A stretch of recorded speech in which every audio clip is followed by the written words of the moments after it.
안녕하세요. 연일 30도가 넘는 무더위가 계속될 것 같습니다. 더위에 건강 유의하시고 또 항상 말씀의 은혜 안에서 평안하시기를 주님의 이름으로 축복합니다.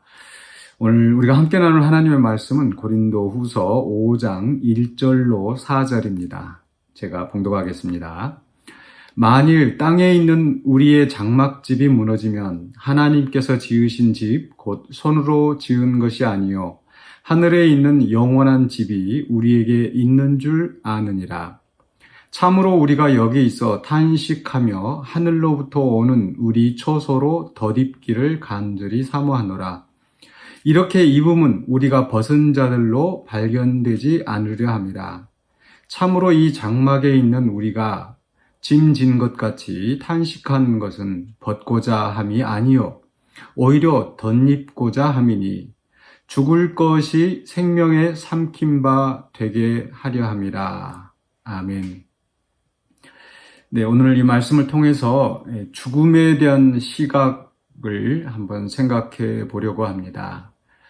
우리는 주변에서 사실 죽음을 많이 경험하게 됩니다. 우리 자신이, 물론 당연히 이 말씀을 듣고 있는, 나누고 있는 우리들은 우리 자신이 직접 죽음을 겪지는 않지만 주변에, 내 주변에는 죽은 사람이 아무도 없다, 이런 사람은 있을 수가 없죠.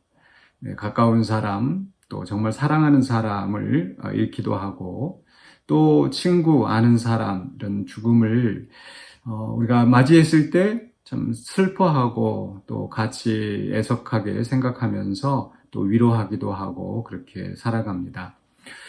그런데 이렇게 누구나 또 인간이 겪을 수밖에 없는 이 죽음에 대해서 사람들은 다양한 시각을 가지고 있습니다. 죽음 이후에 어떤 일이 일어나는지 우리 살아있는 사람들은 알 길이 없기 때문에 여러 가지 생각들을 하겠죠. 그래서 이 죽음에 대한 다양한 시각들이 있는데 우리는 성도들은 죽음에 대해서 어떻게 생각을 해야 될까? 오늘 본문이 우리에게 중요한 교훈을 주는데 먼저 이 일반적인 이 죽음에 대한 시각을 생각해 보면은요, 첫 번째로는 유물론적인 사고가 있죠. 모든 것이 물질밖에 결국은 없다라는 겁니다. 눈에 보여지는 물질만이 유일한 것이고 그 안에 어떤 영적인 거 이런 것들은 부인하죠. 그러니까 그런 유물론적인 사고에서는 죽음은 모든 게 끝이다. 결국 죽음 이후로는 아무것도 남지 않는 거죠. 살아있는 동안에 자손을 남기고 어떤 공적을 남기고 그건 이제 살아있는 사람들의 몫이고 죽으면은 그것으로 끝난다라는 겁니다. 죽음은 마침표, 종지부 이렇게 생각하는 사고방식이 있습니다. 그러나 두 번째로 이제 죽음에 대해서 이제 사후 세계를 인정하는 그런 시각들도 있는데 먼저는 이제 두 번째로는 이원론적인 사고방식입니다. 즉, 이 물질만 있는 것이 아니라 영적인, 정신적인 이런 것이 있고 우리 인간에게 또 물질적인 세계뿐만 아니라 어떤 그 정신적인, 영적인 세계가 있다라고 바라보는 거죠. 이 그리스 헬라의 철학의 이원론, 그 영향을 받아서 이런 사후 세계에 대해서 이런 그 이원론적인 그런 사고방식을 가지고 이 죽음을 바라보는 시각들이 있습니다. 물론 여기에는 또 이제 두 가지 이 죽음 이후에 대해서 생각하는 게 두 가지가 있는 것 같아요. 하나는 이 순회하는 것으로 보는 거죠. 불교에서 말하는, 불교도 사실 이 헬라 철학의 영향을 많이 받은 게 있거든요. 그래서 이 헬라 철학의 영향에 의해서 이 육신의 몸이 있고 또 이렇게 영적인 것이, 정신적인 영적인 것이 있는데 죽고 나면은 이 영은 또 다른 육신으로 환생하는 거죠. 그래서 보통 이제 불교에서 그 비유로 들 때, 그래서 그 접시 그릇 안에 물이 들어있는 거, 그래서 이 그릇에서 다른 것으로 옮겨가는 거, 이렇게 해서 끊임없는 이 환생이 이루어지고, 살아있을 때 또는 전생에 선한 일을 하고 덕을 쌓으면 다음 생에 또 이제 좋은 운명을 가지고 태어날 것이고, 그렇지 않으면은 또 이제 나쁜 운명으로 뭐 짐승으로 태어난다든지 뭐 이렇게 가르치는 거죠. 그래서 이제 선한 일을 하도록 이렇게 장려하는 그런 시각입니다. 죽음은 영은 계속, 육신은 썩어서 없어질지라도 영은 계속 순환한다, 또 환생한다라고 바라보는 거죠. 또 다른 시각이 있습니다. 이건 이제 이원론 중에서도 이제 두 번째, 순환이 아니라 이제 죽어서 좋은 곳에 가는 거죠. 그러니까 선한 일을 살아있는 동안에 선한 일을 하는 사람은 이제 이 극락이라고 하는, 또는 아주 보통 사람들이 말하는 좋은데 가셨을 겁니다, 뭐 이렇게 표현하잖아요. 안 믿는 사람들도. 또는 이제 그런 식으로 어떤 그 영혼이 다른 이상적인 세계로 들어가는 것. 또 그렇지 않고 또 죄를 많이 지은 사람, 악한 일을 하는 사람들은 또 죽음 이후에 그 영이 지옥에 가서 굉장한 그 극심한 고통을 겪는다라는 거, 이렇게 바라보는 겁니다. 뭐 최근에 우리나라 영화에서도 그래서 죽음 이후를 그린, 살아서 어떻게 살았느냐에 따라, 사는 동안에 어떻게 행동하였는가에 따라서 죽음 이후에 어떤 그 심판을 겪는 그런 그 내용의 영화들도 있었습니다. 이게 아마 많은 사람들이 생각하는 그런 사후 세계의 모습이 아닐까 싶습니다. 그런데 가만 이렇게 듣고 보면은, 이 기독교도 그렇게 생각할 수 있지 않나? 막 이렇게 아마 연결 지으실지도 모르겠어요. 왜냐하면 결국 우리 기독교 안에서도 이 죽음 이후의 종말에 대해서 이야기를 할 때 천국과 지옥을 이야기하기 때문에, 뭐 그것이 뭐 불교에서 말하는 어떤 극락이나 또는 이런 지옥, 무슨 뭐 불교에서 또 그런 다른 여러 가지 이름들이 있을 텐데요. 그렇게 가는 거나 뭐 똑같네, 이렇게 생각할 수도 있겠죠. 그건 또 뭐 불교나 기독교를 믿지 않는다 하더라도 보통 사람들이 뭔가 죽음이 끝이 아니라 뭔가 죽음 이후에 어떤 사후 세계에 어떤 그 보상과 또 심판이 있을 거라는 어떤 그런 막연한 생각들을 나름대로는 가지고 있는 것 같습니다. 그런데 사실 우리 기독교에서 말하는 이 죽음은 이 앞에서 지금까지 얘기했던 어떤 유물론적인 사고방식과는 전혀 다르고, 또 뭐 순환하는, 또 환생하는 그것도 아니고, 또 육신은 썩어 없어지고 영혼만 어떤 그런 이상적인 세계로 가거나 또는 그런 그 지옥의 형벌을 받는다거나 이런 게 아니라는 겁니다. 특히 오늘 바울 사도가 이야기하는 속에서 분명히 죽음에 대한 시각을 우리가 다르게 가질 것을 이야기합니다.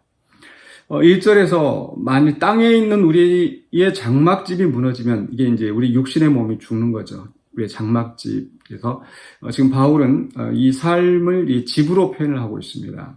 그래서 장막집, 그래서 이게 그 번듯한 그런 집이 아니고 그 천막으로 이렇게 임시로 지은 집, 이게 장막인데, 그것을 이제 우리 육신의 몸으로 이야기하고, 그것이 무너지는 게 이제 죽는 거죠.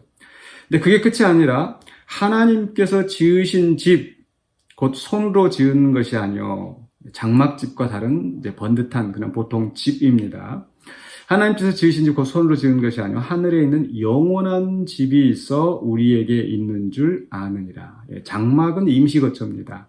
그러나 그 집은 좀 더 임시거처가 아닌 좀 더 오랜 시간 동안 거주하는데, 그 하늘에 하나님께서 세우신 집은 영원한 집이라는 겁니다. 다시 무너지거나 다시 그 떠날 일이 없는 영원한 집이 우리에게 있다고 하는 거죠. 그러면서 2절에서 참으로 우리가 여기서 탄식하며 하늘로부터 오는 우리 처소로 덧입기를 간절히 사모하노라. 우리 처소, 하늘로부터 오는 우리 처소, 바로 하나님께서 예비하신 부활의 생명인 거죠. 그 부활의 생명으로 덧입기를 사모한다라고 표현하고 있습니다. 이 덧입는다는 표현. 그래서 3절에서도 이렇게 입음은 우리가 벗은 자들로 발견되지 않으려 합니다. 그래서 다시 한번 그 입는 그것을 우리가 마치 옷을 입는 것처럼 이렇게 표현을 하고 있죠. 그러면서 4절에서 참으로 이 장막에 있는 우리가 짐승같이 탄식하는 것은 벗고자 함이 아니요 오히려 덧입고자 함이니 죽을 것이 생명의 삼킨 바 되게 하려 함이라. 덧입는 것을 다시 이야기하죠. 넌 거기서 더 나아가서 삼켜진다. 생명이 우리를 삼킨다는 거예요. 그러니까 지금 죽는 것은 우리가 보통 사람들이 이제 생각할 때에 그나마 이제 그 유물론이 아닌 사후 세계를 믿고 영을 믿는 사람들, 영을 인정하는 사람들은 이 생명이 떠나고 또는 영이 이 육신에서 떠나서 뭐 환생을 한다든지 또는 좋은 세계를 간다든지 이렇게 그 영이 떠나는 것을 죽음으로 이해합니다. 그런데 바울은 분명히 이야기하죠. 이게 벗는 게 아니라는 겁니다. 4절에서 벗고자 함이 아니다. 그러니까 지금 우리가 이 땅에 살면서 지금 이제 바울은 고난당하고 있는 그 현실을 이야기하고 있는데 그 고난 속에서 탄식하면서 내가 빨리 이 정말 괴로운 세상에 죽어서 좀 이제 편안한 세상에 갔으면 좋겠다. 그게 이제 벗는 거죠. 그러니까 그렇게 탄식하면서 내 영혼이 떠나서 좋은 세상에 간다? 이렇게 생각하지 않는 겁니다. 이 고난 가운데 있는데 이 고난 가운데 탄식하면서 여전히 이 고난을 감당하고 있는 것은 덧입고자 합니다. 즉 부활의 생명으로 하나님께서 우리를 살리실 것을 기대하면서 이 고난을 감수한다는 거죠. 그래서 죽을 것이 생명의 삼킨 바 되게 하려 함이라. 덧입는다, 삼켜진다. 즉 죽음은 우리의 생명이 육신에서 떠나는 것이 아니라 죽을 것, 우리의 육신은 우리의 그 죄로 말미암아서 죽을 수밖에 없는데 그 죽음이 새로운 생명으로 덧입혀지고 새로운 생명이 우리를 삼켜서 그때부터 이제 영원한 생명의 시작이 된다라는 거죠. 이 시각이 완전히 다른 겁니다. 그러니까 죽음은 벗는 것이 아닙니다. 영혼이, 생명이 우리 육신의 몸을 벗는 게 아니고 죽을 것은 죽지만은 새로운 부활의 생명으로 하나님께서 하늘에 지은 그 영원한 집이 우리를 삼키고 우리를 덧입히시고 우리에게 영원한 생명을 살게 하신다라는 거죠.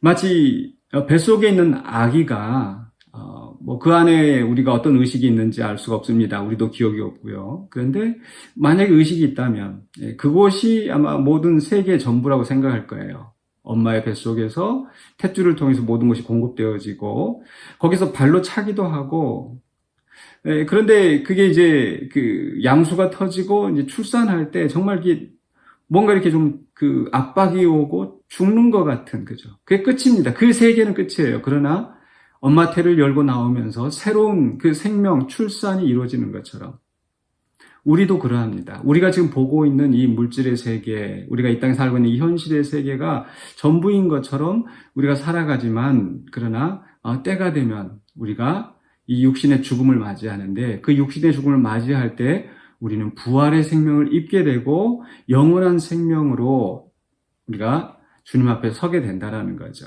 물론 그 이후로 이제 우리 육신의 부활까지 또 주님 오시는 날에 이르게 될 것입니다. 중요한 것은 죽음이 끝도 아니고 죽음이 또 우리가 우리 몸을 벗고 몸만 영혼만 구원받는 그것도 아니고 또 영원한 생명으로 우리가 서게 된다는 것.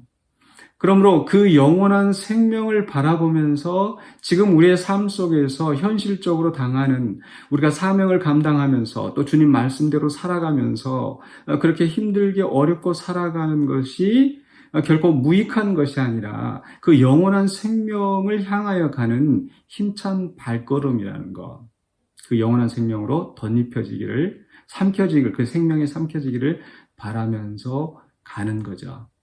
그렇기 때문에 우리 사랑하는 성도들 오늘 또 이게 하루하루 살아가면서 때로는 정말 힘들고 고통스러운 순간이 있을 수도 있고요. 그런 상황 속에서 우리는 하늘로부터 오는 하나님께서 우리를 위하여 예비하신 영원한 집이 있는 것을 기억하시기 바랍니다. 그래서 그 날을 바라보면서 이 바울처럼 또 오늘 우리에게 주시는 사명 또 성실하게 감당하면서 승리하실 수 있기를 주님의 이름으로 축원합니다. 기도하겠습니다. 사랑해 주님 감사합니다. 오늘 하루에도 또 우리가 살아갈 수 있도록 하여 주시고 주님의 사명 감당할 수 있는 날을 허락하여 주시니 감사합니다. 우리가 이를 감당할 때에 또 살아갈 때에 힘들고 어려운 상황이 있다 할지라도 낙심하지 않게 하여 주시고 영원한 생명을 바라보면서 또 우리에게 영원한 생명을 주신 하나님을 믿는 믿음 안에서 늘 승리하는 우리의 삶이 되게 하여 주시옵소서. 예수 그리스도 이름으로 기도하옵나이다. 아멘.